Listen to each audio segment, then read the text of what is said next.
주님을 찬양합니다. 아멘. 반갑습니다. 반갑습니다.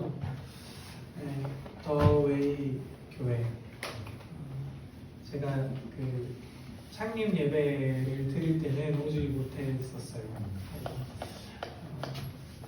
지난번에 목사님과 사모님과 이 시간에 대한 이야기를 나누면서 교회를 방문하고 교제했던 시간들, 그러면서 이곳에 왔었던 기억이 있습니다. 너무 특별한 시간과 때, 시즌에 하나님께서 교회를 세우신다라고 믿어요. 부족하지만 하나님께서 6년 전에 교회 공동체로 걸을 수 있도록 은혜를 주셨습니다. 청년의 시간 가운데에 경험했던 교회가 있었어요. 그랬기 때문에 그려지는 교회의 모습이 있는 거예요. 그런데 그 당시에 멘토와 같이 계셨던 목사님께 이 교회에 대한 마음을 나눠드렸을 때 목사님께서 그런 이야기 하셨습니다. 교회는 매번 새로워야 한다. 교회는 매번 새로워야 한다라는 얘기를 해주셨던 이야기가 교회 공동체를 이렇게 걸어가면서 계속 저에게 이렇게 되뇌어지는 거예요. 그러면서 6년이라는 시간을 이렇게 쭉 짧을 수 있고 길 수도 있는 이 시간들을 쭉 걸어오다 보니까 그때 해주셨던 그 말씀이 어떠한 말씀이셨는지를 조금씩 깨달아가게 되는 것 같았습니다. 하나님께서 지금 이 시대, 이 시즌에 더 웨이 교회를 세우신 이유가 있습니다. 네. 하나님께서 임재정 목사님을 택하셔서 부르심을 주시고 하나님의 어떤 꿈을 주셔서 하나님이 이 시대적인 사명을 맡기시면서 이 교회를 허락하신 이유가 있다라는 마음의 제 안에 있습니다. 하나님의 계획, 하나님의 부르심, 하나님의 꿈을 이루어드리는 그러한 교회가 될 줄로 믿습니다. 아멘. 이 교회라는 것은, 이 에클레시아라는 것은 당시에 그리스 사회의 법적인 용어였어요. 에클레시아. 이 용어는 법적인 효력을 선포하고 선언할 수 있는 집단이라는 의미입니다. 그런데 그 당시에 교회가 마구 이렇게 등장하는데 이 사회에서 볼 때에 이 공동체가 예사롭지 않은 거예요. 그래서 교회라는 철치라는 어떤 이름을 사용하기 전에 에클레시아라는 이름을 이렇게 붙여서 이렇게 불렸던 것이 저희가 보고 있는 신약 성경에 에클레시아로 기록되어졌는 그 단어로 저희들에게 이렇게 풀려졌다는 거예요. 당시의 사회에서 저 공동체 뭔가 이상해. 저 공동체 뭔가 특수한데 어떻게 표현하면 좋을까? 어떤 단어로, 우리가 사용하는 단어 중에 어떤 단어로 저 공동체를 이렇게 정의 내리면 좋을까라는 어떤 이야기가 있었는지 모르겠어요. 그런 이야기 가운데에 그들의 입술을 통해서 하나님께서 교회의 정체성을 계시해버리신 거예요. 법적인 어떤 효력을 선언할 수 있는 단체, 법적인 어떤 효력을 선포할 수 있는 공동체, 이게 교회의 시작점이죠. 그러면서 성경에서 기록하고 있는 마태복음 16장에서 기록하고 있는 그 에클레시아의 기본 정체성은 음부의 권세가 해할 수 없다는 거예요. 원수의 어떠함이 이 교회를 흔들 수 없다는 것입니다. 이것이 에클레시아의 기본 정체성이잖아요. 이 땅에 수많은 교회가 있습니다. 일반인들은 그런 질문을 해요. 교회가 이렇게 많고 십자가가 이렇게 많은데 왜 또 교회가 필요할까? 하나님이 이 시즌에 그려가고자 하시는 그림이 있다라고 저는 믿어요.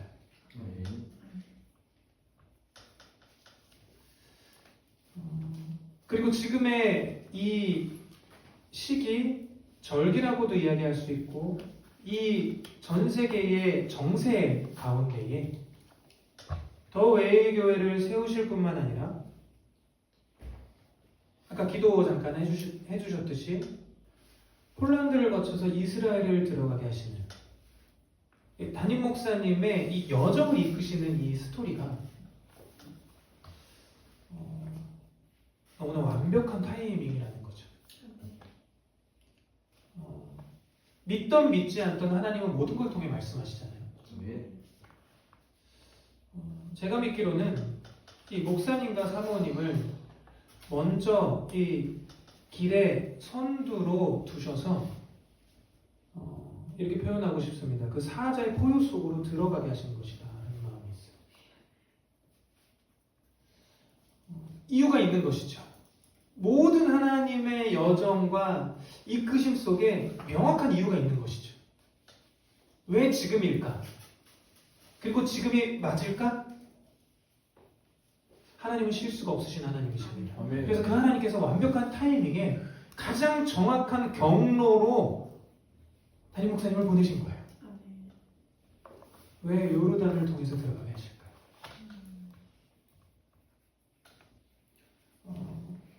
너무나 잘 아실 겁니다.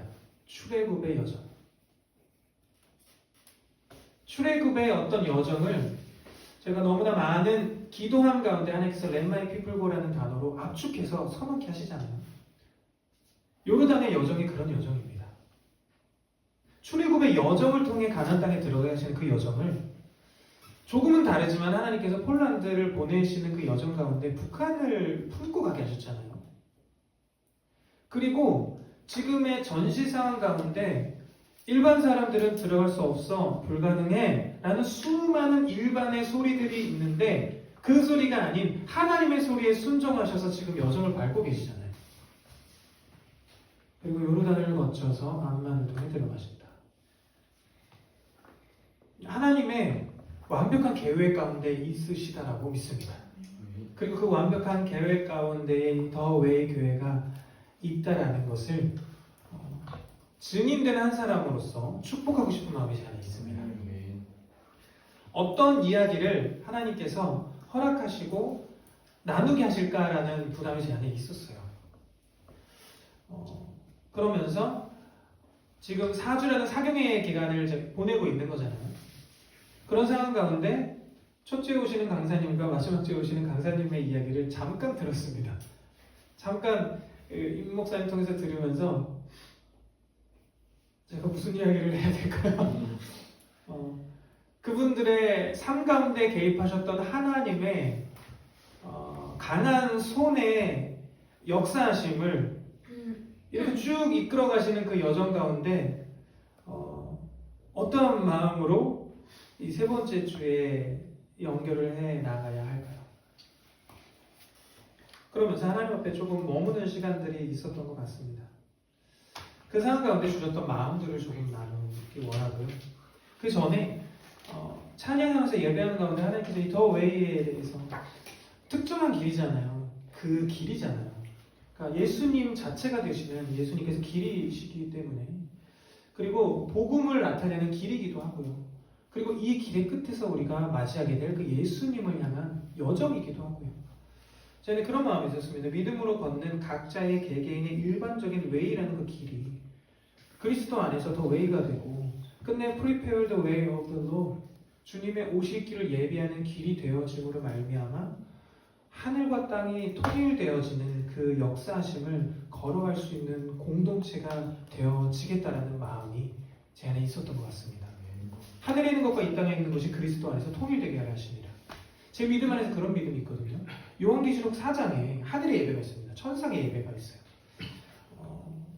저는 모태신앙이 아니거든요. 저희 둘째 어머니를 통해서 교회를 나가게 된 케이스입니다. 그런 상황 가운데 하나님께서 강렬하게 저를 이렇게 만나주시고 저를 만져주시는 그러니까 하나님의 어떠하심을 깨닫게 해주시는 그런 상황 가운데 하나님께서 이 요한계시록 4장의 말씀을 통해서 시작하신 여정이 저에게는 있었는데 제가 그 어떤 믿음이 있냐면 지금 허락되어지는 저희의 이 크로노스의 시간들이 있잖아요.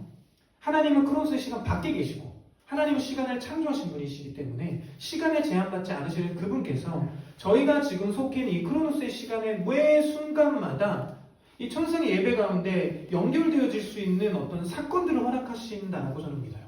그것이 조금 더 조금 구체적으로는 공동체적인 예배가 될 수 있고요. 그 다음에 이 공동체적인 예배의 힘을 가지고 저희의 삶 속에서 개개인적으로 골방에서 주님을 만나가는 이 사건들이 그 연결 지점이 되지 않을까라는 마음이 있습니다. 이 얘기는 어떤 이야기냐면 연결이 되어질 수 있다는 것은 저희가 하늘의 영역에 참여할 수 있다는 것이고 하늘의 경배에 참여할 수 있다는 것이고 이것은 다른 말로 어떻게 표현하냐면 하늘의 경배에 참여한 그 힘을 가지고 이 땅에서 하늘을 풀어낼 수 있는 자로 살아갈 수 있다는 것을 이야기한다라고 저는 믿습니다. 잠깐의 예배일 수 있고 짧은 예배일 수 있고 어떤 형식적으로 드리는 예배의 모습들은 다를 수 있지만 영 안에서 그리스도를 통해서 저희가 하늘의 경배의 자리를 터치하는 것이죠. 그래서 그 경배의 어떤 하늘에서 풀려지는 이 경배의 영역과 이 땅에서 지금 드려지는 이 경배의 영역이 연결되어지는 거예요. 조금은 제가 지금 두서없이 지금 이렇게 나누어 가게 되는데요. 최근 이스라엘과 미국과 이란의 전쟁이 있고 이 전쟁을 통해서 이스라엘은 지난 전쟁에서는 일어나는 사자라는 전쟁 명으로 전쟁을 했고요. 이번 전쟁에서는 사자의 포효로 나눠왔습니다. 그리고 미국은 에픽 퓨리라고 해서 어떤 분노의 어떤 이 명칭을 전쟁의 용어로 담아서 전쟁을 그렇게 하고 있어요. 그 상황 가운데 하나님께서 중동을 흔들고 계십니다. 제가 믿기로 하나님의 눈동자인 이스라엘이 허락하신 이 사건이 전 열방 가운데 퍼지고 있다고 저는 믿거든요. 그런데 제가 개인적으로 어떤 경험하고 있는 것은 이 전쟁의 시작과 동시에 경배의 수위가 달라졌다는 거예요. 단순한 느낌적인 영역이 아닙니다. 어떻게 조금 표현하면은 이해가 빠르실지를 말씀을 드리면 하나님의 영광이 임할 때 카보드라는 표현을 쓰잖아요. 무거움. 어느 찰나를 이렇게 넘어서면서 이 경배의 어떤 무거움 자체가 너무 무거워진다는 것을 제가 느끼고 있거든요. 개인적인 어떤 경험으로 끝날 수 있는데 하나님께서 이걸 확인시켜 주십니다. 계속. 저희 공동체와 어떤 저희 가정의 어떤 부르심의 영역이 많이 움직여요. 그러다 보니까 이 네트워크가 계속해서 되어지는 자리에 하나님께서 두시더라는 것을 경험하고 있는데 전쟁 이후에 만나는 모든 공동체에서 이것에 대한 동의가 계속 똑같이 있어요. 뭔가 경배가 달라졌다는 거예요. 개인적인 차원의 예배의 수위가 달라진 것이 아니라 이 공동체적인 예배 안에서 하나님께서 경배 가운데 쏟아부어 주시는 하늘의 어떤 영광의 차원 자체가 굉장히 무거워졌고 굉장히 폭이 넓어졌고 깊어졌고 또 다르게 이야기해서는 더 높아졌다라는 표현들을 계속 쓰고 있는데 이 시즌에 지금 기도하시는 분들이 동일한 걸 느끼고 계시는 거예요. 이 사건을 이렇게 표현하고 싶습니다. 하늘이 땅으로도 가까이 내려와지고 있는 것 같은 마음이에요. 하늘이 땅을 침략하고 있다는 거. 이것은 다르게 이야기하면 완성되어져 가고 있다는 거예요. 지금. 그렇죠? 그리스도인들은 내일 예수님이 올 것처럼 살아야 되는 사람들이라고 저는 생각합니다. 맞습니까? 네. 최근 한 목사님께서 이 목사님은 고신칠이세요. 그리고 카이스트 서울에 있는 카이스트에서 목사님으로 굉장히 오랜 시간 계신 분이십니다. 근데 이 목사님이 이런 얘기를 하셨어요. 우리 신학교에서 종말론을 배웠는데 이 단어 잘못된 것 같아 라는 얘기를 하셨어요. 그리스도인들이 종말을 기다리는 것인가 완성을 기다리는 것인가. 제가 그 이야기를 듣는데 와 너무 잘못 알고 있었다. 이야기는 저희가 하잖아요. 교회들은 주님의 다시 오심을 기다리는 그 마음 자세가 결혼을 기다리는 마음 자세잖아요. 기다리던 신랑을 기다리는 마음 자세인데 왜 끝나는 이미지로 가지고 있었을까? 하늘이 땅을 향해서 강력하게 침투해오고 있는 이 시간은 다르게 얘기하면 완성이 가까워지고 있다는 것이죠. 이 이야기는 신랑이 지금 가까이 와 계시다라는 것, 그리고 더 가까이 달려오고 계시다라는 것을 상징하고 있다고 믿습니다.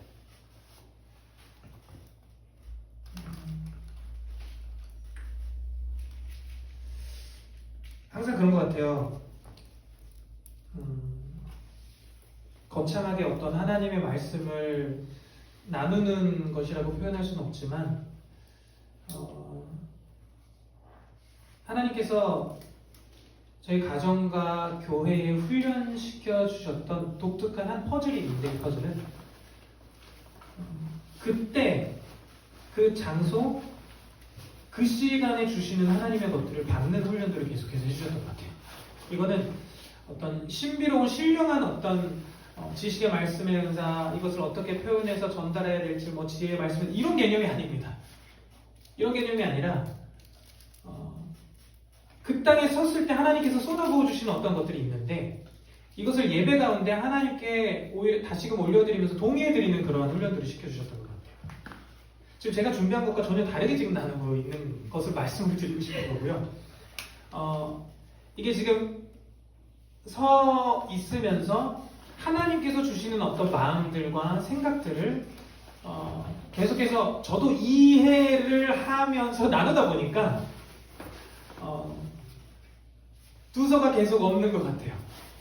그런데 지금 이곳에 운행하신 성령께서 이것들을 맞추어 가실 줄 믿습니다. 네. 이 퍼즐들을 맞추어 가실 줄 믿습니다. 네.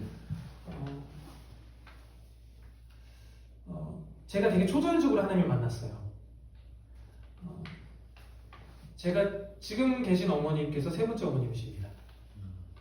저를 낳아주신 어머님이 100일 때 저를 집에 두고 나가셨어요.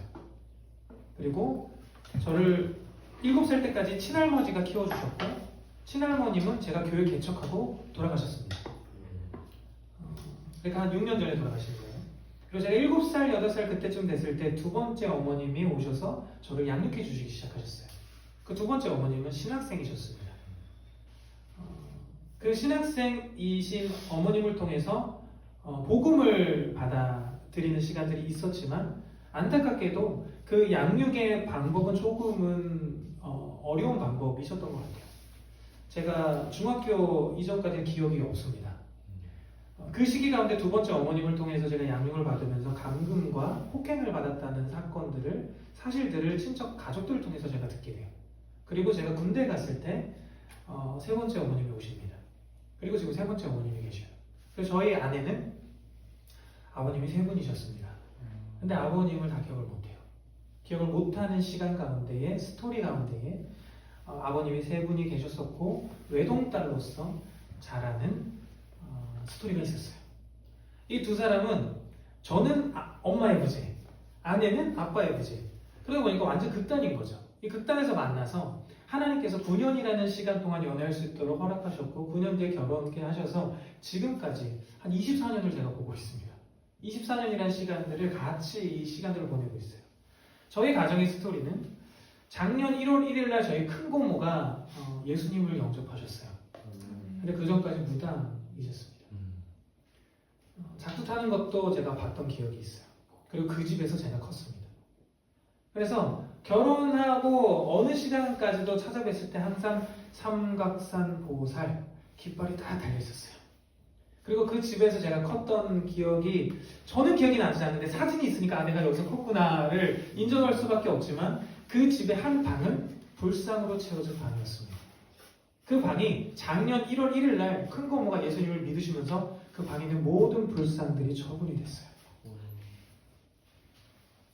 지금 저희 둘째 큰아빠는 현직 스님이십니다.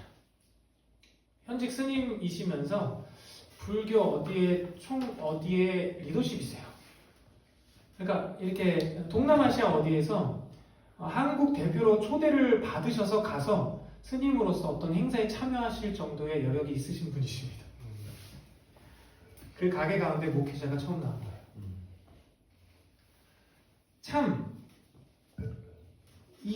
너무 극단의 삶이고 이런 삶이 있을 수 있을까 할 정도의 삶을 살게 하셨어요. 비닐하우스에서 29살까지 살았고요. 이 비닐하우스는 화장실이 없었습니다. 그래서 옆집에 있는 화장실을 몰래 가거나 가도 화장실은 푸세식이에요. 문이 없습니다. 동사무소를 빨리 가거나 학교를 빨리 뛰어가서 해결을 해야 하는 상황 가운데 제가 사춘기 시간을 보냈었어요. 그리고 중학교 때부터 학교를 다닐 때 3년 동안 산을 넘어서 학교를 다녔습니다. 삐라라는 거 혹시 아세요? 네. 아시죠? 산을 넘다 보면 삐라가 막 발견이 돼서 동사무소에 갖다 주면 연필로 바꿔주고 무덤이 너무 많은 거예요 산에. 그래서 너무나 들면서 무서워서 소리치면서 다녔던 것 같아요. 근데 돌아보니까 보컬 연습이었던 것 같아요. 밤과 낮으로 무덤 사이를 산을 막 넘나들면서 어쨌든 학교는 가야 되는데 돈은 없으니까 그걸 다니면서 외치고 소리치고 노래 부르고 다니고 그랬던 게 저의 삶의 예배의 시작점이었어요. 둘째 어머니께서 신학교에 다니셨다는 말씀을 아까 드린 것처럼 교회 문화가 이렇게 되니까 지인분들이 저한테 기타와 건반을 선물로 주셨는데 제가 지금도 콩나물을 읽을 줄 몰라요. 악기를 다루는 것을 배운 적이 한 번도 없습니다. 그런데 기타를 치고 건반을 치고 예배를 하고 하나님께서 너무 감사하게도 어떤 사건들을 허락하셨냐면 오케스트라의 피아노 건반 연주자입니다. 그런데 이분이 저한테 3년 동안 레슨을 받으셨어요. 그래서 제가 말씀드렸어요. 저는 지금도 콩나물을 읽을 줄 모르고 여전히 예배를 어떻게 해야 되는지 모르는 사람입니다. 그래도 멘토링을 받으시겠어요? 그분이 받으시겠다는 얘기를 하시는 거예요. 그래서 일주일에 한 번씩 3년 이상을 멘토링을 해드리는 시간들이 있었어요. 하나님의 전적인 은혜와 하나님의 전적인 역사하심 가운데 제가 길어진 거예요. 기타를 주고 건반을 주는데 지금은 페달이라는 거를 알지만 그 당시에 받은 이 건반을 어떻게 치는지 몰라서 앉아서 저녁 때만 되면 이어폰을 이렇게 꽂고 하나하나 이렇게 건반을 쳤거든요. 지금도 어디 가서 이 얘기를 하면 되게 많이 웃으세요. 여기 이렇게 치면 임재가 느껴지실까요? 여기 임재가 느껴지십니까? 근데 제가 그걸 느끼기 시작하는 거예요.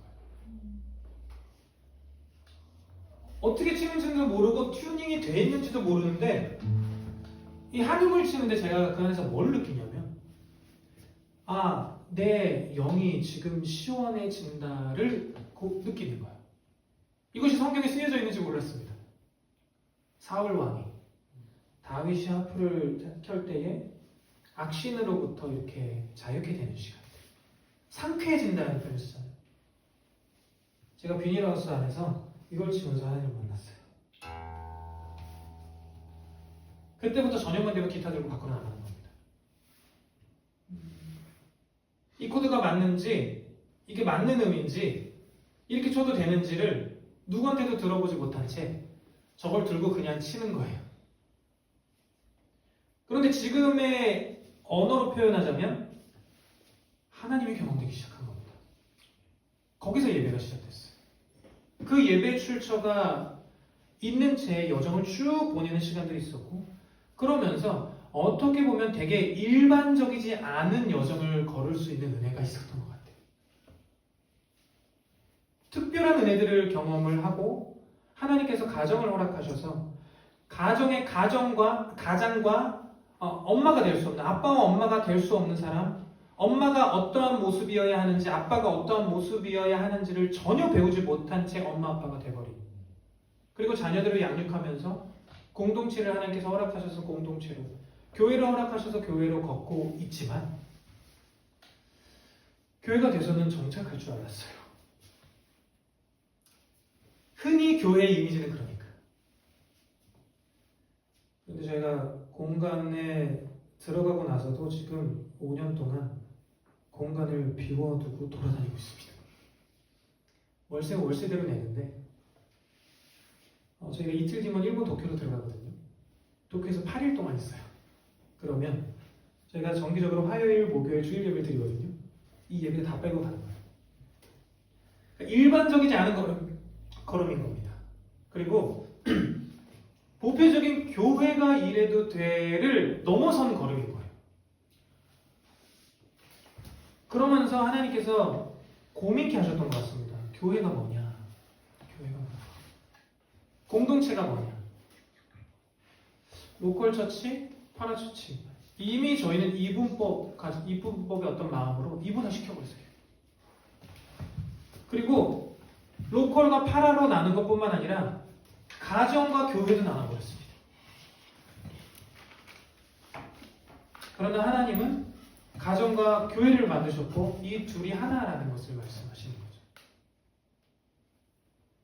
이것이 지금까지 깨어져 있던 시간들이 역사상 너무나 깊었었고 다시금 주님의 완성의 시간이 가까워오면서 이걸 다시금 하나로 만들어가고 있는 것 같은 마음의 제안이 있어요.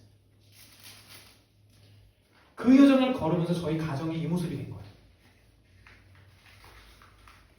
저희 큰아이는 게으름을 볼 줄 알아요. 둘째 아이는 춤을 배워본 적이 없습니다. 큰아이도 피아노나 이 악기는 배워본 적이 없어요. 그런데 지금 4년째 튀르키예로 매주 목요일마다 1시간씩 예배를 성취하고 있어요. 그리고 요즘 들어서는 큰아이의 그 예배 가운데 예배를 부탁한 사람들이 많아지고 있습니다. 그러면서 저한테 제 아빠가 은퇴할 때가 됐나봐. 너무 감사한 거죠. 너무 감사한 거죠. 그런데 이런 감사함의 여정에 과정을 거쳐서 오기까지 저희가 한 게 아무것도 없는 거예요.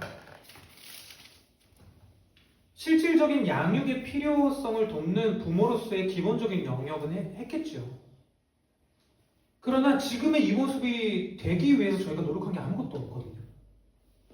예배를 가야 되는데 학교랑 부딪히네? 학교 빼자. 이렇게 된 거거든요. 그런데 그 학교도 그냥 대안학교를 잠깐 보내면서 그 학교도 뺀 거예요. 결혼하면서부터 학교에 보낼 생각이 없었고 이 아이들에게 무엇을 줘야 할까? 우리가 재정으로 어떤 유산으로 줄 수 있는 것도 없고 그렇다고 내가 탁월하게 뭐가 있어서 줄 수 있는 것도 없고 하나님께서 우리에게 허락하셨던 예배, 가르치셨던 예배의 자리만큼은 이 아이들이 있도록 해야겠다. 그래서 50일 때부터 데리고 다녔어요. 목욕통 들고 다니고 변기 들고 다니고 그렇게 걸어오는 시간, 그러다가 대안학교의 시간이 잠깐 있어서 잠깐 맡겼던 시간, 그리고 대안학교가 갑자기 없어지게 되면서 하나님께서 급진적으로 저희를 열방으로 보내시는 그 시간 가운데 지금 이 아이들이 이런 모습이 되어지기까지 저의 어떠한 계획으로 키워진 것이 아니라 하나님의 전적인 간섭하심으로 이 아이들의 지금의 모양이 된 겁니다.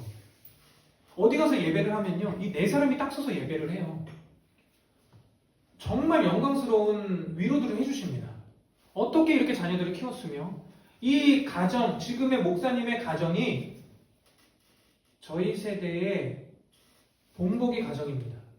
이게 한동대 청년이 했던 얘기입니다.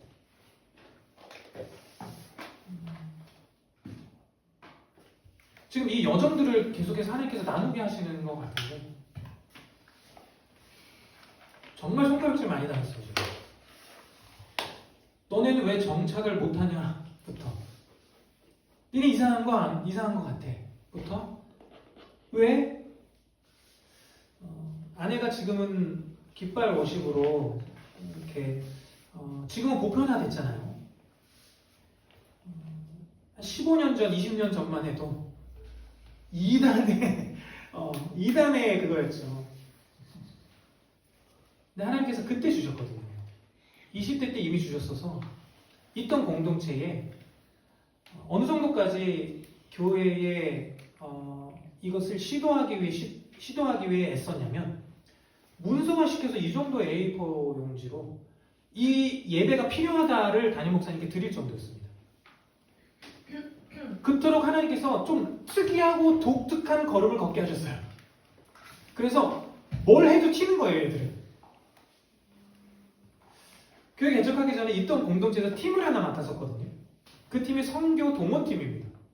근데 그 팀의 이름이 뭔지도 이해 못하고 그 팀이 뭘 해야 되는지도 모른 채 받은 거예요. 담당 전도사님이 맡겨주시니까. 2년을 했는데 2년 만에 교회가 생겼어요. 그리고 2년 만에 외국인 수백 명이 함께 예배할 수 있도록 하나님께서 역사하셨어요. 그리고 이 팀의 팀원들이 자꾸 늘어나는 거예요. 그런데 결국 거기에 계셨던 분들이 다 교육자가 됐거든요. 그리고 거기에 오는 팀들이 다 예배팀들이 오는 거예요. 이상하게 예배팀에게 시기와 질투의 어떤 대상이 돼버립니다. 의도치 않게. 그냥 하나님께서 마음 주셔서 일주일에 한 번 그냥 예배했거든요. 그리고 예배 가운데 주신 마음을 그냥 실제 순종해서 땅을 도전하시면 그 땅에 갖고 어떤 부분을 도전하시면 그거 그냥 한 것밖에 없거든요. 제가 말씀드리고자 하는 어떤 이 토대는 정말 일반적이지 않은 걸음을 걷게 하셨다는 거. 그런데 돌아보니까 이것이 저희의 부르심이었다는 거예요. 왜냐하면 이틀 전에도 저희 멘토 목사님과 아내가 이렇게 소통을 하는데 맞아, 그건 너의 부르심이니까. 개척하기 전에 이 말씀을 안 해주셨어요. 무슨 얘기 해주셨냐면 승준이는 팔색조 같아 이런 얘기만 해주셨어요. 이 수수께끼 같은 얘기인 거죠. 그래서 제 이미지 안에선 일반적이지 않다는 건데 뭔가 이렇게 정형화된 이 길을 나는 못 걷나? 이것에 대한 불편함의 제한이 있는 거예요. 그런데 돌아보고 여기까지 오다 보니까 하나님께서 이 부르심을 허락하시기 위해 부르심을 확고하게 해주시기 위해 그 여정들을 허락해 주셨었구나를 알게 됐던 것 같습니다. 출생의 사건, 자라면서 양육의 사건, 연애의 시간들, 결혼해서 가정이 되기까지 공동체로 지금은 교회로 열방을 다니면서 외치는 자의 소리와 같이 걷게 하시는 그 시간들을 보내면서 끊임없이 하나님께서 어떠한 자리에 계속해서 정렬케 하시는데 그 자리가 어떤 자리였냐면 부르심의 자리였다.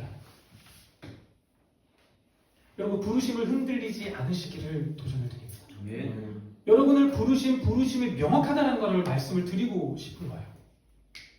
하나님께서 전혀 준비한 것과 다르게 지금 저의 스토리를 간략하게나마 말씀을 드리면서 하나님께서 지금 무엇인가를 말씀하기 원하시는 것 같은데 내가 더 웨이 교회를 불렀어 이건 거예요. 내가 너네 공동체를 이 시기에 등장시켰어. 그러나 이 부르심은요 창세전에 하나님께서 가지고 계셨던 것이었고 그것이 지금의 이 시대에 등장한 것뿐이고 그리고 주님에게까지 자락하게 되겠죠.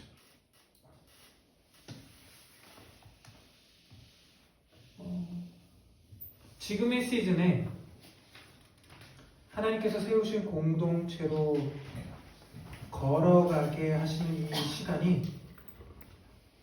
여러분 굉장히 영광스러울 것입니다.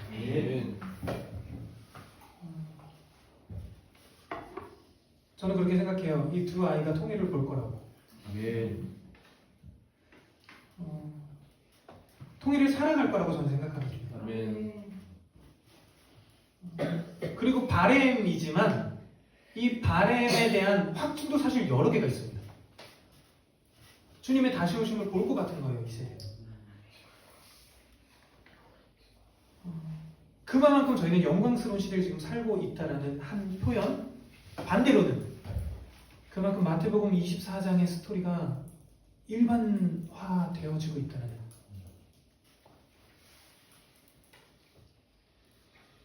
이 시즌 가운데에 창세기 12장 1절 말씀입니다. 여호와께서 아브라함에게 이르시되 너는 너의 고향과 친척과 아버지의 집을 떠나 내가 내게 보여줄 땅으로 가라.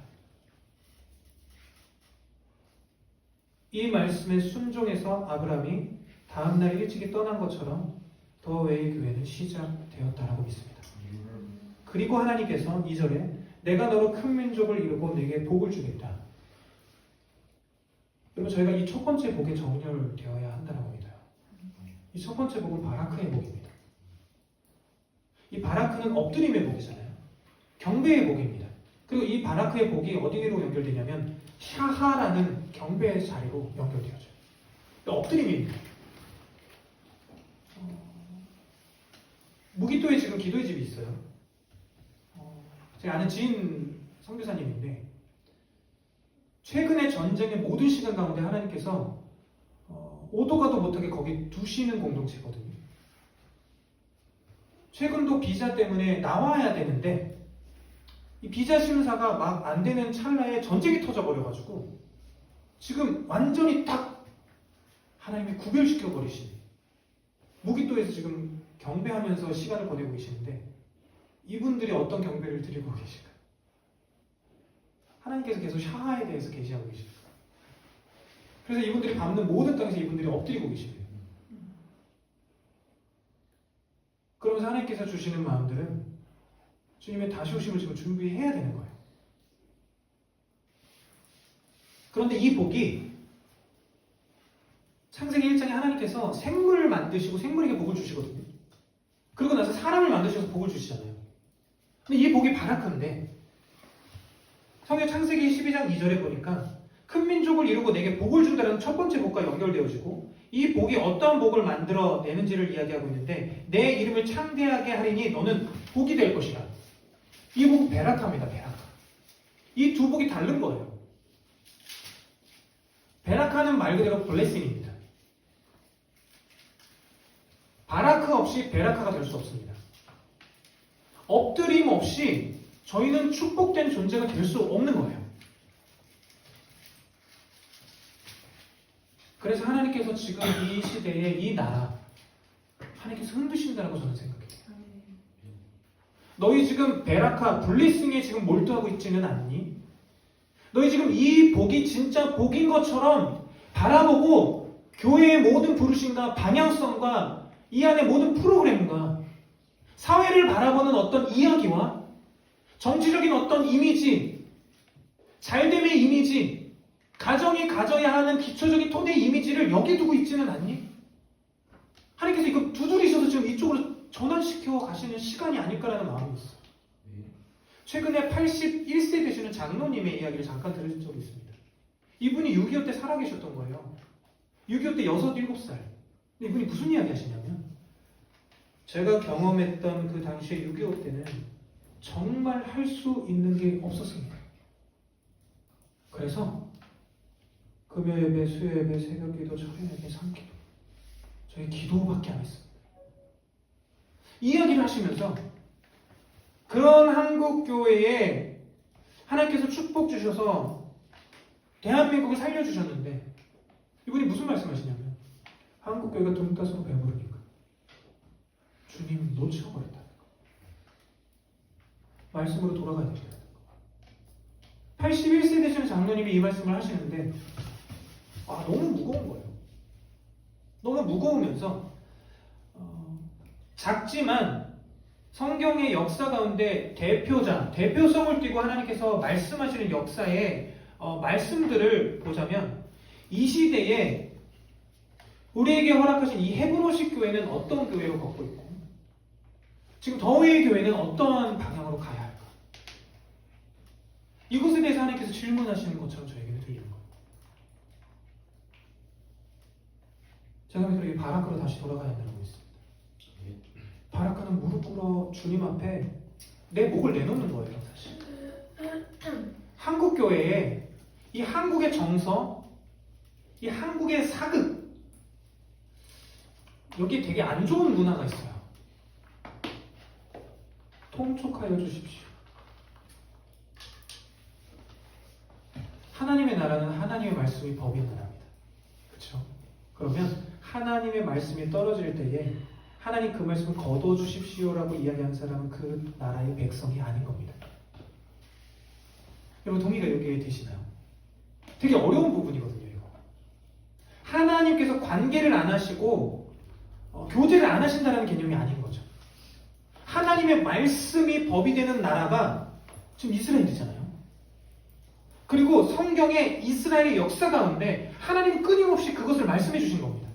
내 말씀을 청종하여 듣고 지키지 않으면 다시 이야기해서 쉐마하지 않으면 너네 죽어. 그러면서 하나님께서 경고하시는 것은 너네 나와 분리된 채 죽지 마라. 저희가 지금 한 3, 4년째를 창세기부터 한 장을 일주일 동안 묵상하면서 지금 저희 공동체가 걷고 있거든요. 일주일 동안 한 장을 계속해서 묵상해요. 여기서 저희가 어떤 삶의 지혜를 찾기 위해 묵상하는 게 아닙니다. 말씀에 정렬하기 위해 묵상하는 거예요. 조금은 묵상이란 말로 표현하고 싶지는 않고 진짜 성경에서 이야기하고 있는 그 묵상의 원어처럼 하가하고 있는 거예요. 이 말씀에서 하나님 어떤 하나님이시고 하나님께서 이 말씀 외에 법들을 통해 이스라엘 백성에게 하시고 싶으신 말씀이 무엇이었을까? 그걸 쭉 읽으면서 지금 민수기 9장까지 지금 오고 있거든요. 민수기 신명기 9장까지 오고 있는데 너무 놀라운 거예요. 너무 놀랍도록 하나님의 말씀의 바운더리로부터 우리가 많이 벗어났구나를 계속해서 하나님께서 보게 하시는 겁니다. 바라크라는 단어가 구약에 나왔으니까 구약의 어떤 예배 이 개념이 아닌 것이죠. 왜냐하면 구약의 하나님 동일하게 지금도 살아계신 하나님이시고 그 하나님께서 신약에 당신의 아들을 성육신 시키셔서 이 땅에 보내신 하나님 동일한 하나님이시고 그리고 그 예수님께서 지금 동일한 예수님이시고 그분께서 부활 승천하시면서 보내주신 보혜사 성령도 동일한 성령이시잖아요. 제가 믿기로 이 말씀의 무게, 이 바라크의 무게를 저희가 똑같이 가져야 된다고 믿습니다. 그러기 위해서는 저희 삶에 끊임없는 질문이 필요한 거예요. 누가 왕이냐? 누가 너의 삶의 진짜 왕이니?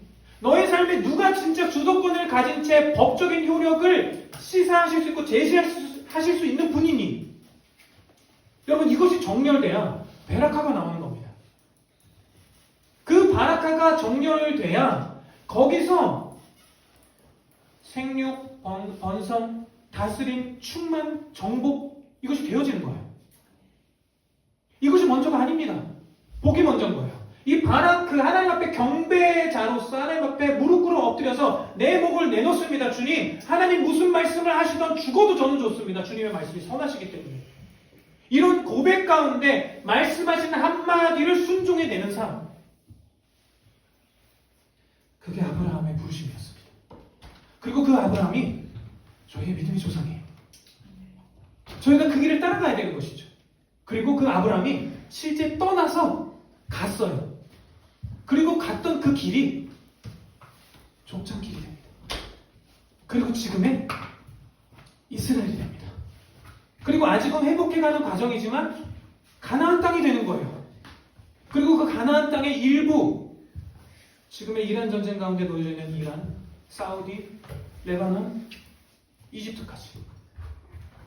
그리고 하나님 말씀하십니다. 이사야서 19장. 길이 있을 것이다. 대로가 있을 것이다. 여러분 그거 아십니까? 지난번에 부흥 영화 보신 분 계시죠?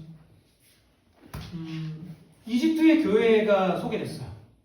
그러면서 무슨 이야기가 하시냐면 지금 아랍권에서 태어나서 그리스도인들이 된 숫자보다 훨씬 많은 숫자가 이집트의 그리스도인들입니다. 제가 그 인터뷰를 듣는데 너무 충격을 받으면서 한편으로는 이게 아멘이 되는 거예요. 왜냐면요. 출애굽할 때 10가지 재앙이 임했잖아요. 그때 출애굽한 수많은 잡족이 이스라엘화된 군대도 있었습니다. 그리고 그 땅에 남은 자들도 있었죠. 제가 그게 믿어지는 거예요. 그때 그 남은 자들 중에 예수님을 믿는 자들이 있었을 수도 있겠구나. 그때 장자가 다 죽었잖아요. 그 흘려짐의 피에 하나님께서 보답하셔서 지금 애국을, 이집트를 그렇게 축복하고 계시겠구나라는 마음이 있는 거예요. 지금 그 교회가 그렇게 이집트에서 태어나서 그리스도인들이 된 사람들을 아랍권으로 선교를 보내고 있답니다. 선교의 패러다임 자체가 완전히 바뀌었어요. 지금 동시다발적으로 열방이 같이 흔들립니다. 그래서 임순영 목사님을 지금 프로그램으로 보내신 거예요.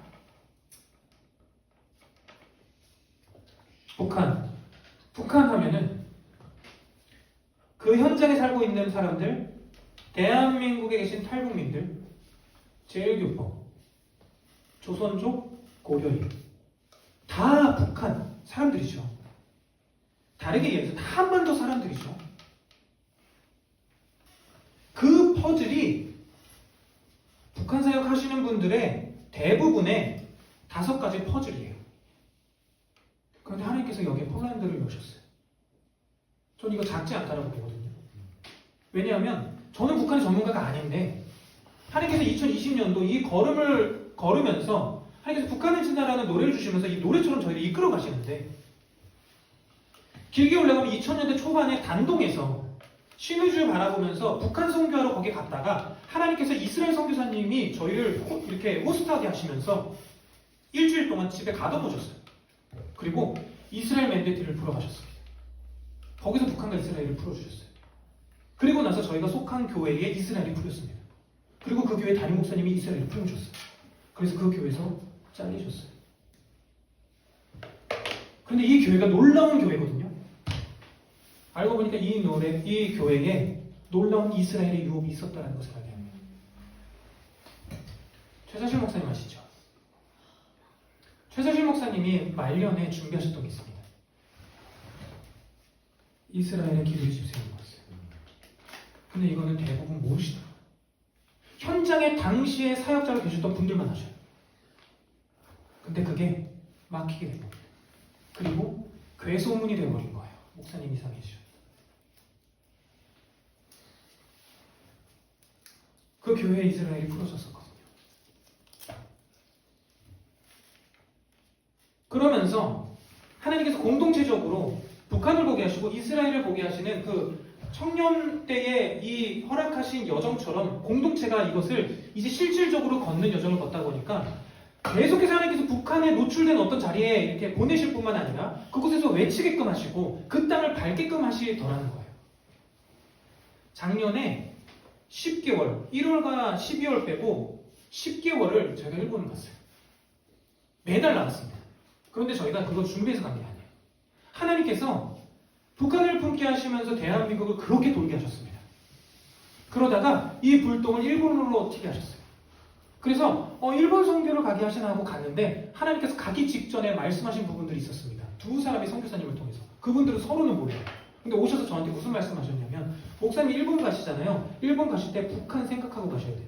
이게 무슨 말씀인지 몰랐습니다. 그런데 가보니까 알게 되더라고요. 대한민국에서 웰컴해 주지 못했던 조선 사람들.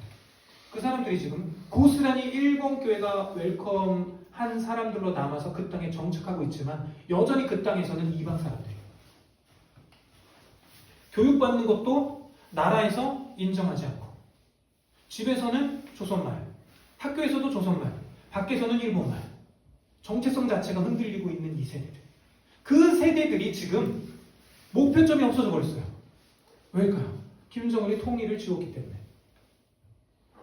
지금 멘붕이 왔어요. 일본에 지금 그 친구들이. 조총련과 민단 이 친구들이 멘붕이 온 겁니다. 왜? 그렇게 통일을 배워가면서 왔는데 꿈이 없어져 버린 거예요. 그래서 지금 나는 누구며 왜 살며 어디로 가야 하냐 여기에 지금 도달해 버린 겁니다. 하나님께서 일본을 그렇게 수십 차례를 가게 하시면서 이걸 보게 하시는 거예요. 그래서 그 땅에서 외치게 하시는 겁니다. 일본아 일어나라. 근데 일본의 일어남이 왜 중요하냐? 너희가 웰컴했던 북한이 있기 때문에. 너네가 일어나야 한반도가 통일될 수 있거든. 이걸 보여주시는 거예요. 그런데 이게 어떤 논리적으로 설명이 되지 않더라는 거예요. 그런데 하나님께서 이걸 하나하나 확인시켜 주셨어요. 전문가들도. 그리고 나서 하나님께서 중국을 보게 하셨어요. 그런데 중국은 정말 쉽지 않을 것 같더라고요. 그런 상황 가운데 하나님께서 비밀병대와 같은 대만을 보여주셨어요. 그래서 저희가 대만에 계속해서 들어가고 있습니다. 일본 사람이 중국 모습을 하고 있는 이미지, 이게 대만입니다. 그리고 대만이 일본과 굉장히 긴밀하게 연결되어져 있고 그곳에 있는 원주민 교회를 보내셔서 원주민 교회의 사모님이 오키나와고, 그래서 이 대만의 원주민들이 오키나와 일본 선교를 하고 있는 이미지를 보여주죠. 대만의 원주민 16개 종족, 하카 종족, 그 다음에 중국에서 온 사람들, 타이완 사람들 이렇게 4종족이 살아요. 근데 그곳에 있는 이 4종족 중에서도 원주민 16개 종족이 있는데 이 16개 종족은 지금도 남의 종족을 죽여야 돼요. 지금도. 울타리를 넘어오면요 죽여야 됩니다. 그래야 내가 살아요. 그리고 그들은 지금도 성인식이 있어요. 성인식 하기 위해서는 다른 종족의 사람을 죽여서 몇 명을 데리고 몇 명의 목을 가져와야 돼요. 이게 지금의 대만입니다. 그런데 저희가 갔던 교회에 16개 종족 중에 14개 종족이 모여있어요. 14개 종족이 함께 예배하고 있습니다. 너무 충격적인 거예요. 그리고 함께 각자의 노래를 서로 부르고 있어요. 그럼 모아나 혹시 보셨나요? 네. 만화? 모아나 보면 그 하와이 그 원주민이 춤도 나오고 노래도 나오잖아요. 대만의 원주민의 노래가 예배 가운데 같이 불려지는데 와, 제가 그런 경험도 처음 했습니다. 예배하는 가운데 너무 충격적인 어떤 소리가 들려지면서 환상 같은 게 펼쳐지면서 거대한 파도가 이렇게 막 넘실대는 거예요. 그래서 제가 너무 놀라서 예배 가운데 눈을 떴는데 앞에서 이 대만 14개 종족이 서로 손을 잡고 춤을 추면서 그 원주민의 노래를 부르기 시작하는 거예요. 이게 압도되어져서 너무 와 이게 뭐지 할 정도로 너무 이게 컸습니다. 그분들이 저희에게 무슨 얘기 해주셨냐면 저희가 끝나고 오키나와로 바로 갑니다. 그 일정 중에 그 교회를 방문했었거든요. 목사님 일본을 계속해서 방문해 주십시오. 일본을 계속해서 방문해 주십시오. 일본이 살아나야 합니다. 이걸 대만 사람이 하고 있어요. 저희가 지금 대만과 일본을 계속해서 징검다리 형태로 들어가고 있고요. 그곳에 교회들로 들어가고 있습니다. 대만은 이미 서부의 등대를 다 돌았고 동부의 등대를 다 돌았고 그리고 이제 저희가 교회들로 들어가고 있어요. 일본도 내일 모레 이틀 뒤에 가면서부터는 도쿄에 있던 교회로 쭉쭉쭉 들어가고 있어요. 그러면서 하나님께서 러시아를 여셨어요. 돌아오는 5월 넷째 주에 저희가 블라디보스톡을 갑니다. 블라디보스톡이 동방을 지배하다 이 뜻입니다. 그리고 그곳에 독수리 전망대가 있거든요. 그리고 이 독수리 전망대가 한국에 또 있어요. 하나님께서 되게 독특한 걸음을 걷는 시간들을 평생의 일생 가운데 경험시켜 주시면서 이 독특한 어떤 걸음들이 저의 부르심이었다라는 것을 하나님께서 확인시켜 주시면서 이제는 공동체로 그 여정을 걷게 하시는데 이 여정이 대한민국 어떻게 보면 아시아로부터 시작되어져서 이스라엘까지 달려나가야 할 이 걸음들을 계속해서 방향성을 제시하는 자리로 저희를 이끄셨다는 거예요. 그러면서 하나님께서 어떤 마음들을 확인시켜 주셨냐면 여러분 제가 요한복음 3장 16절을 복음의 말씀으로 정말 잘 받아들이고 있습니다. 공동체로 걷다 보니까 이것이 반쪽이라는 것을 너무나 실감하고 있는 거예요. 내가 어디서 와서 왜 살면 어디로 가는지 인간의 기본적인 질문이잖아요. 성경은 이것에 대해서 너무 명확하게 답을 주고 있습니다. 하나님으로부터 와서 하나님과 함께 걷다가 하나님께로 돌아가는 것. 예수님께서 저희를 구원해 주시고 하나님의 큰 그림 가운데 당신의 아들을 통해서 저희를 복음의 길로 이끄셔서 구원받은 자로서 살게 하신 이 출발점의 시간이 있고 이 출발점의 시간으로부터 이제는 이미 임한 하나님의 나라를 경험하면서 완성되어질 하나님의 나라를 향해서 나아가는 거잖아요. 주님의 다시 오심을 준비하면서 나아가는 이 여정이잖아요. 그러면서 이 이미지들을 계속해서 배우면서 말씀을 보니까 요한복음 3장 17절에 하나님이 그 아들을 세상에 보내신 것은 세상을 심판하려 하심이 아니요 그로 말미암아 세상의 구원을 받게 하려 하심이요. 이 말씀을 보게 하시면서 로마서 8장을 보게 하시더라고요. 로마서 8장을 보니까 생명의 성령의 법, 죄와 사망의 법, 이 죄와 사망의 법으로부터 생명의 성령의 법이 저희를 해방했다. 그래서 우린 자녀야 여기까지 왔잖아요. 근데 말씀이 여기서 끝나지 않더라는 거예요. 이 자녀들을 보내시는 자리가 있는 거예요. 피조물들이 고대하면서 하나님의 아들들이 도래하는 것을. 하나님의 아들들이 이 땅 가운데 와서 우리의 주인이 하나님이다라는 것을 선포해 주기를 그들이 기다리고 있다. 그러면서 창세기 1장을 보니까 이게 이해가 되는 거예요. 왜? 그 생물들도 복을 받았거든요. 그 생물도 바라크의 복을 받았거든요.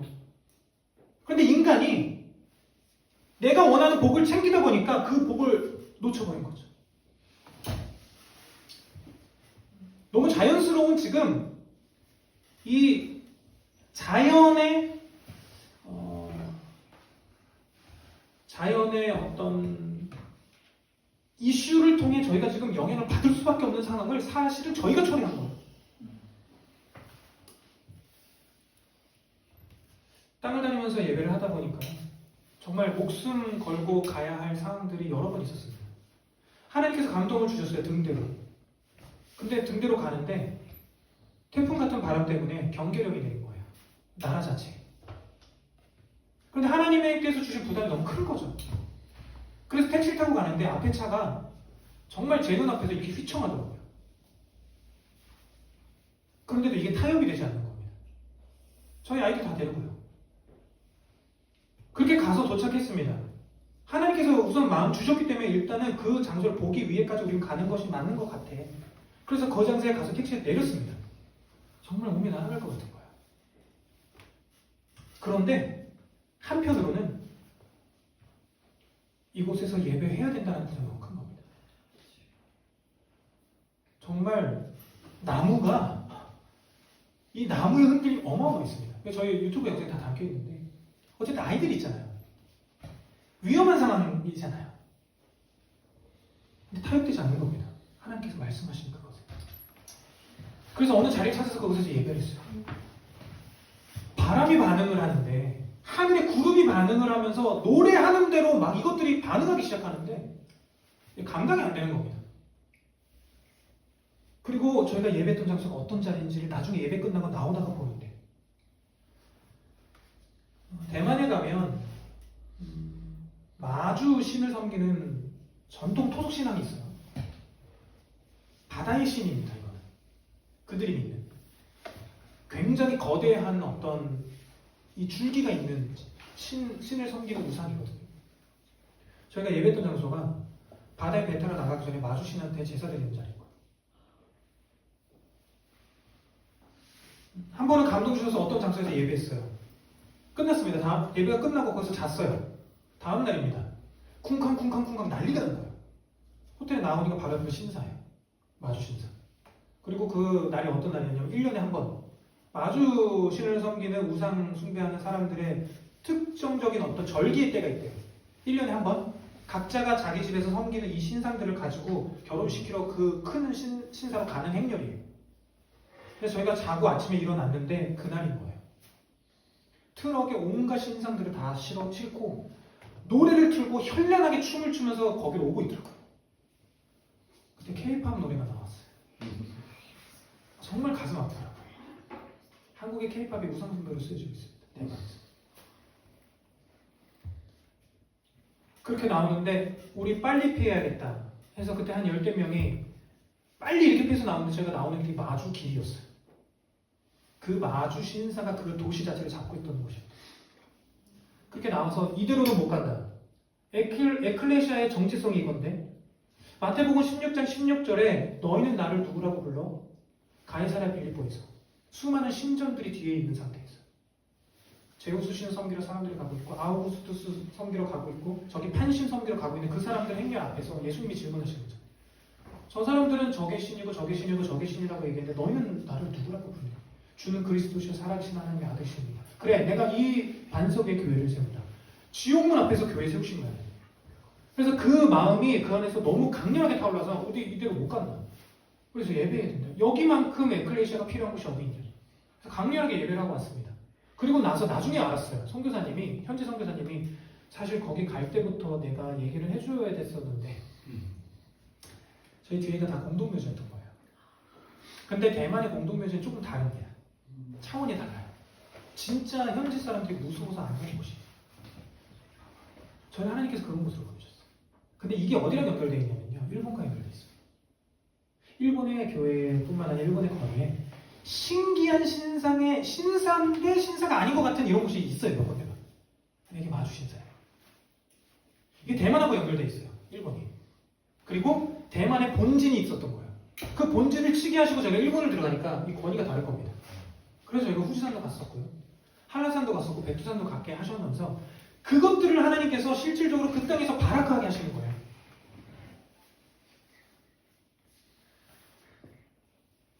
피조세계, 피조물들이 그토록 기다리는 하나님의 아들들이 나타나는 거예요. 그 일을 위해서 하나님께서 지금의 교회들을 단장시키면서 새로운 교회들을 탄생시키시는 것 같아요. 이 탄생시키시는 교회의 부르심이 진짜 독특할 겁니다. 독특할 거고요. 손가락질 받을 수 있어요. 이게 교회냐? 중요한 것은 하나님 앞에서 확인이 되셔야 됩니다. 저희도 이게 교회냐, 선교단체냐, 이거 가정이냐, 팀이 이거 뭐지? 라는 질문들이 되게 많았었어요. 그런데 하나님께서 시작할 때부터 아예 못 받게 하셨거든요. 우리는 다른 사람들이 갔던 길 그대로 안 간다. 우리는 건물 구하지 않을 거야. 우리는 하나님 앞에 기존 교회들이 했던 거 다 안 할 거야. 그냥 말씀에서 교회가 무엇인지 본질만 추구하면서 살아볼 거야. 그리고 이 교회가 드려야 할 예배가 무엇인지 진짜 실질적으로 씨름할 거야. 삶에서 모이는 그 현장에서. 그러면서 제가 그런 이야기를 많이 했습니다. 교회에서 신앙을 지키고 예수님 잘 믿는 것처럼 살기 너무 쉽다. 근데 삶에서는 교회 문 밖에 나가서 나 혼자 이제 이어폰 딱 꽂고 핸드폰 할 때부터는 교회로서 못 산다요. 우리 안에 들어오는 수많은 인풋과 정보들이 다 거짓 메시지들이 이렇게 많은데 거기서 어떻게 믿음을 추구하겠냐? 우리가 더 레디컬한 믿음의 씨름을 하지 않는 한 이건 되어지지 않을 거다. 그러면서 무슨 이야기를 했냐면 우리가 생각보다 중립에 있다고 생각한다. 세상과 하나님의 나라에 그래도 균형 맞춰서 살아가는 것처럼 생각하지만 이건 착각이다. 여러분 저는 되게 생각보다 많이 착각하고 있더라고요.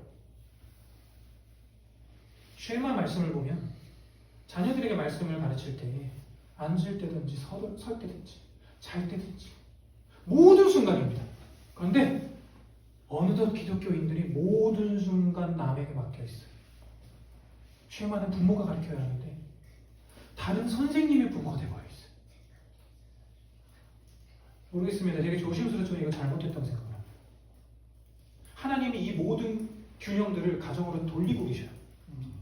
그래서 지금 가정이 흔들리고 있는 거예요. 이 가정의 흔들림 또한 너무 많은 확인들이 있어요. 지금. 여러분 하나님께서 지금 가정의 재단을 회복하고 계십니다.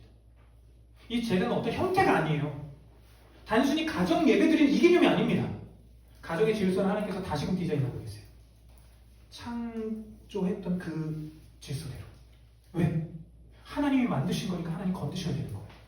그리고 교회도 마찬가지입니다. 하나님께서 만드셨기 때문에 하나님께서 심판을 하셔야 되고 하나님께서 건드셔야 하는 겁니다. 여러분 너무 가슴 아픈 소식들이 지금 나오고 있잖아요. 그리고 그 노출된 죄라고 이야기할 수 없다고 저는 생각해요. 그 노출된 아픔이 저희 모두에 있잖아요. 들켜지지 않은 것뿐. 하나님이 지금 교회를 심판하고 계신 거예요. 성경의 말씀처럼 하나님께서 교회로부터 하나님께서 심판하고 계시는데 이 심판을 통해서 교회를 없앤다 이것이 아니라 심판하시면서 하나님 계속 외치시는 거예요. 나에게 돌아오라. 나에게 돌아오라. 그러면서 하나님께서 또 무슨 일을 행하시냐면 나의 교회를 또 세우고 계시는 거예요. 그러면서 그 교회들에게 첫 번째 시작점부터 못을 딱 바꿔 계시는 거예요. 너는 이런 교회 되어야 돼. 너는 이런 교회가 되어야 한다. 세상의 어떤 소리와 어떠한 핍박과 어떠한 거절감이 너에게 오고 어떠한 외로움과 두려움과 우울이 온다 할지라도 너는 이 부르심 타협해서는 안 돼. 여러분 저희가 타협하지 않고 이 부르심을 끝까지 갔으면 좋겠습니다. 왜냐면요. 저희 끝에서 다 만날 거거든요. 저희 다 끝에서 만날 거잖아요. 그래서 저희가 공동체가 갈수록 숫자가 줄어들어요. 최근에 바이블 24시에서 성경을 읽으면서 24시간을 보내는 시간들이 있었어요. 너무 감사하게 잘 보냈습니다. 근데 끝나고 나서 한 청년이 그냥 나가버렸어요. 빛이 강력하게 임하니까 거기에 저희 아무것도 안 했는데 뭐가 팍 드러나서 그냥 폭이 뭐지? 그게 무슨 일이지? 앨범 하나 나올 때마다 공동체가 박살나고 나라 다녀오면 박살나고 와 이게 너무 수십 번 있는 겁니다. 너무 쉽지 않은 거예요. 그런데도 포기가 안 되는 건 주님께서 부르셨기 때문에 저희가 솔직하게 또 얘기했었어요. 우리는 일반 교회처럼 양육 못한다. 그런다고 완전히 포기한 채 내버려둔다는 얘기가 아닙니다. 우리가 할 수 있는 우리의 방식으로의 양육을 하겠죠. 그러니까 그냥 일반 교회처럼 일반 전통 교회처럼 신앙생활 하고 싶으면 다른 교회 가도 돼. 저희 대놓고 얘기해요. 우리가 진짜 소개해줄 건강한 교회들도 있어. 그러나 가고 싶다면 가고자 한다면 이 질서가 여기 들어와야 된다. 그래야 안 죽어.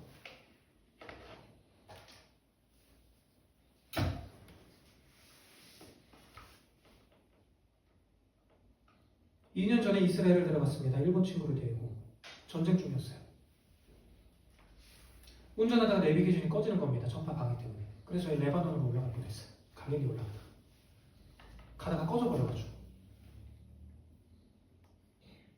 그리고 그렇게 가서 감사하게도 잘 안전하게 갈릴리 도착했다 내려왔더니 갈릴리 폭격. 무기또 갔다 왔더니 무기또 폭격 문 닫고. 2년 전에 그렇게 다녔어. 갔다 오면 난리가 난 거예요. 저희는 몰랐어요. 뭐 비행기 소리인가 보다. 마지막 출국하기 전날 거기 선교사님이 사실 저거 전투기 소리야. 저희 나오고 나서 벤구리온 공항 폐쇄. 정말 행복하게 왔거든요. 다녀왔거든요. 근데 겉에서 볼 때. 간다고 하는 청년의 부모님이 전화가 오셨어요. 그래서 그분에게 어떤 통화하는 사건들. 저희 부모님은 뭐 말도 못하고요. 그럼에도 이 길을 갈 수밖에 없어요. 왜? 하나님이 보여줬기 때문에. 어쩌면 이 이야기의 시작점인 아브라함이 12장 1절에 부르심을 받을 때 이것이 시작되지 않았을까요? 유대인이 아닌 이방인이었는데 당신이 유대인 어떤 이스라엘이라는 이미지도 있기 전에 그리고 아브라함도 아닌 이스마엘의 아빠로서의 정체성인 아브라함 이삭의 아버지 아브라함과 사라이기 전에 아브라함 사레였을 때 그리고 부르심 받아서 걷다가 언약들이 내려와도 이스마엘을 출산할 수밖에 없는 사건 가운데 노출이 되어지는 실수를 범해도 하나님은 다시 등장하셔서 다시금 언약을 기억나게 하시고 확인시켜 주시고 확장시켜 주셔서 안 되겠다. 너의 정체성이 아브람이 아니라 아브라함인데 이게 내가 창세전에 가지고 있었던 너에 대한 계획인데 이것을 계시하시면서 기억해야 돼. 너의 부르심은 열국의 아비야. 그리고 너의 씨가 날 거야. 그리고 이삭이 출산되어지고 이삭을 통해 하나님의 언약을 연결시키시고 그리고 야곱에게 어제 저희 아이들과 이런 이야기를 했어요. 사랑하나 야곱은 얼마나 힘들었겠니? 이스라엘이라는 이름을 받기 전까지. 어이 뒤꿈치를 잡는 자, 어이 사기꾼. 야 뒤꿈치 잡는 자, 어이 사기꾼을 이 이야기를 얼마나 들은 겁니까?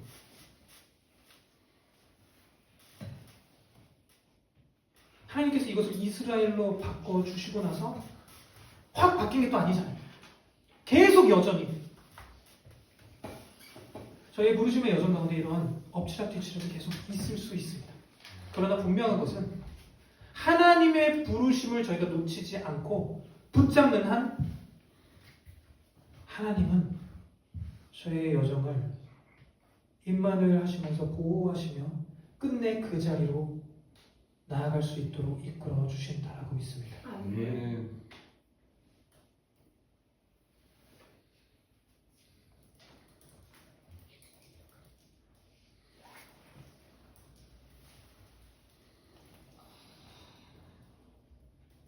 내일 저희 노래 하나가 발매가 됩니다. 동방의 독수리라는 노래인데 이사야서 46장 11절 말씀으로 2년 전에 하나님께서 허락하셨고요. 이 노래를 준비하기 위해 부단히 애썼지만 2년 동안 되어지지 않았었어요. 그리고 이 노래가 발매되는데도 역시 공동체에 무너짐이 있었습니다. 여러분 그거 아시죠? 많은 믿음의 선배님들, 어르신들이 그런 이야기 하잖아요. 그 당시에 많은 가수들 노래한 대로 그 삶이 이렇게 가는 거죠. 찬양 한 곡이 나오기까지 하나님께서 그것을 각자에게 물으시고 그리고 정말 이 길을 가겠냐라고 이렇게 물으시면서 도전하신 도전이 정말 무겁더라고요. 그래서 이 노래가 나오기까지도 그랬습니다. 하나님께서 이 노래에 한국어와 중국어 번체, 대만어로 그리고 일본어, 한중일, 그리고 영어, 그리고 자연의 소리, 그리고 이제 대만의 원주민의 노래로 제가 담았어요. 그래서 이 6가지 어떻게 보면 피조 세계의 소리까지 다 이렇게 담으면서 발매케 하시는 이 시간들을 쭉 걸어오면서 느끼는 것은 한국이 깨어나서 일어나야 하고 이 일어남이 열방을 섬기는 이 걸음을 통해 다르게 이야기해서 하나님께서 바라보시는 그 시선이 머무는 영혼과 그 방향성을 품고 살아감을 통해서 하나님께서 통일의 문을 여실 거라고 저는 믿어요. 저희도 그래서 지금 달려가고 있는 거거든요. 통일을 위해서 저희가 할 수 있는 게 일본은 무수히 많이 가는 거더라고요. 왜? 그 땅이 풀어져야, 그 땅이 일어서야 이 여파가 한국에 오거든요. 그리고 그 땅에서 품어졌던 그분들이 나올 수 있거든요. 여러분, 일본이 준비하고 있는 게 있습니다. 여러분, 동일본 지진 아시죠? 이번 주가 동일본 지진이 있었던 동일한 날로 갑니다. 3월 11일. 동일본 지진 이후에 일본의 예배자들이 일어났어요. 여러분, 일본어 찬양 많이 하시는 찬양의 작곡가들이 거기 다 있어요. 그리고 그들이 지금 15년째 예배하고 있어요. 처음엔 매달, 지금은 2달에 한 번씩. 근데 이들이 뭘 준비하고 있냐면요. 다음 세대들까지 양육하면서 뭘 도전하고 있냐면, 얘들아, 해 뜨기 전에 일어나. 10편 110편 말씀이 새벽 이슬 가운데.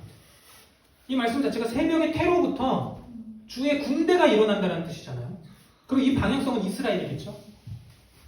제가 어디서 들었던 이스라엘 강의보다 탁월한 강의가 일본에서 지금 청년들에게 강의되고 있어요. 놀랍습니다. 군더더기 없는 너무나 성경적인 너무나 명쾌한 이스라엘 멘트가 풀어주고 있고요. 그리고 준비하는 거예요. 해 뜨기 전에 일어나서 니네 단련해. 새벽 이슬과 같은 군대로 지금 동쪽의 끝 여기서부터 일어나야 되는데 니네 지금 이렇게 살면 안 된다. 여러분, 이것을 지금 15년째 준비하고 있어요. 엄청납니다. 그러면서 이 리더십들이 맨 앞에서 각 잡고 예배해요. 너무 충격적인 그 예배. 그리고 한 예배자는 코로나 시간을 통해서 지나오면서 전국 일본 전역을 다니면서 지금 예배 스쿨을 열고 있거든요. 수백 명이 모입니다. 저희가 알고 있던 일본의 움직임과는 조금은 다른 이미지가 지금 일본에서 일어나고 있어요. 거리에서 예배하잖아요. 사람들이 그냥 옵니다. 맥주 들고 와요. 니네 뭐 하고 있는 거야? 내가 재밌어 보이는데 니네 뭐 하고 있어? 우리 예수님 믿는 사람들이고 뭐 하고 하면요. 이 사람들 결국 맥주 캔 놓고 기도 받고 성령 세례 받고 가요. 이게 지금 일본 거리에서 일어나는 일입니다. 예배할 때마다 경찰들이 막 해산하라고 그러고 경찰들이 와서 딴 데 가라고 하고 얘기까지도 있어요. 그런데 여차저차해서 예배를 드려요. 그런데 주변이 일본에 그거 있잖아요. 어떻게 표현하면 좋을까요? 거리에 나온 자매들 몸팔기 위해. 근데 거리에서 그 자매들이 없어지기 시작해요.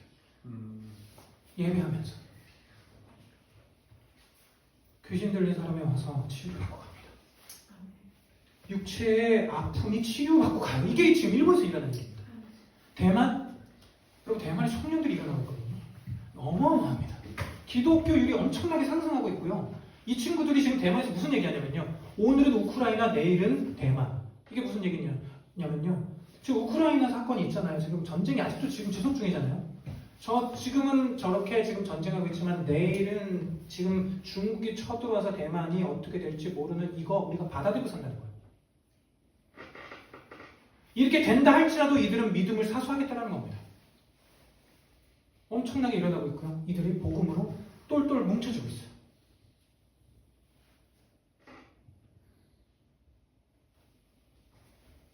하나님께서 육로, 항공, 해상길 다 열고 계십니다. 원튼 원치 않던 지금의 어떤 정부에 대한 여러 말들이 있죠. 기사가 나왔어요. 베이징까지 북한 통과해서 열차 놓읍시다. 지난 대통령 계실 때 KTX 드디어 실크로드 달린다. 중국에서 그토록 주장하고 완공하려고 움직여지는 1대1로 최근 LR 한국으로 직항생긴 거. 전 이거 그냥 우연이라고 보지 않습니다. 마치 신구약 중간기 때 로마를 통해서 길을 다 열어버리신 거죠.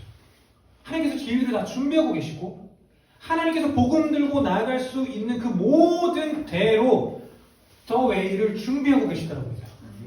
지금 그 길을 달려갈 자들을 소집하고 계시는 시즌입니다. 그리고 그 길을 달려갈 때에 죽음을 불사하고 어떠한 일들이 펼쳐지던 이 부르심 가운데 정렬되어져서 바라크하면서 주님 앞에 경배하는 그 자들을 통해서 모든 선 땅에 블레싱을 흘려 보낼 거예요. 그로 말미암아 그 땅에 다시금 예배자가 생겨지겠죠. 바라크가 회복돼야 베라카, 블레싱이 회복되고 이 블레싱이 퍼져나갈 그곳에 다시금 바라크. 마침내 이 여정이 이사야서 19장 그날에 애굽에서 아수르로 통하는 대로가 있어 아수르 사람은 애굽으로 가겠고 애굽 사람은 아수르로 갈 것이며 애굽 사람이 아수르 사람과 함께 경배하리라. 이사야서 35장입니다. 하나님의 나라의 회복에 대한 이야기죠. 광야와 메마른 땅이 기뻐하며 사막이 백합화 같이 피어 즐거워하며 무성하게 되어 기쁜 노래로 즐거워하며 레바논의 영광과 갈멜과 샤론의 아름다움을 얻을 것이다. 그들이 여호와의 영광 곧 우리 하나님의 아름다움을 보리라. 그러면서 쭉 나오다가 마지막에 나옵니다. 거기에 대로가 있어. 그 길을 거룩한 길이라 일컫는 바 되리니 깨끗하지 못한 자는 지나가지 못하겠고 오직 구속함을 입은 자들을 위하여 있게 될 것이다. 우매한 행위는 그 길로 다니지 못할 것이며.